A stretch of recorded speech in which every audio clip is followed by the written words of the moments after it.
Attention Lowell, Massachusetts. We are back. June 21st, CES Promotions presents Rashidi Ellis. Mill City Mayhem is going down. Make sure you stay tuned. I got here Rashidi Ellis, one of the biggest Massachusetts stars in boxing right here.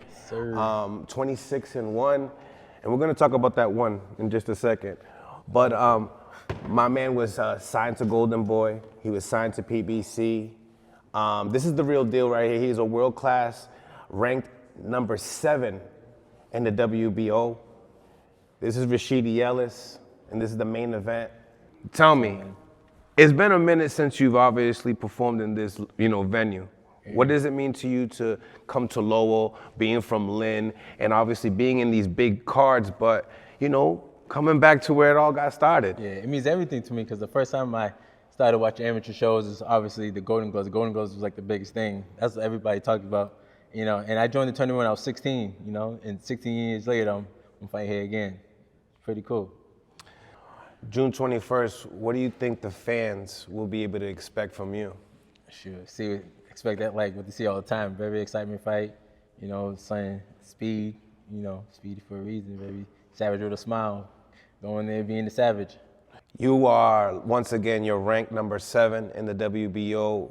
The person that's ranked number 1 is Alex Rocha, a guy that you beat his ass. Yeah, I was surprised he's number 1, but I'll definitely get that rematch and see if Golden Boy will ever let that happen. I doubt it, but I hope so. I'll definitely get a rematch with Rocha, and that'll be a good fight. Hopefully he wants to get his revenge, and we can make that happen.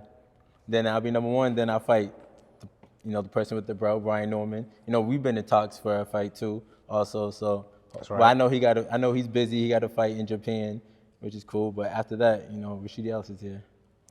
Do you feel like you're one of the biggest names at welterweight? Of course. People trying to hide from me. I'm the boogeyman for real. Because nobody's saying my name. Because, if they say my name, we fighting. Polanco won his last fight, boosted up his ranking to number 6. We talked on our podcast, but in the same time, do you feel like he wants to entertain that fight? I had Jimmy earlier say that he tried to get that fight. I don't believe that, but I hope so. Sure. If you really want to fight, we can fight. And I heard he was lying about sparring and shit. He's lying about saying he beat me up in sparring. He said he got the tape. I was like, bring the tape out. Because I know damn sure I was playing with him like a little kid. Like he said he was a little kid 2 years ago. I was treating him like a little kid.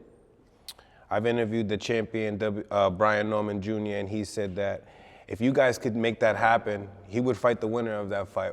How does that feel to hear that from the WBO champion? That should push Polanco to try to make that fight happen. But that shows right there. That shows that he knows I'm a problem. Talk about your opponent, June 21st. June 21st. My opponent, he's a very tough opponent. He got over 30-something fights. He never been knocked out. But it was the first time for everything. I'm gonna go for the knockout for my fans. Especially in a lower auditorium. I got to do it.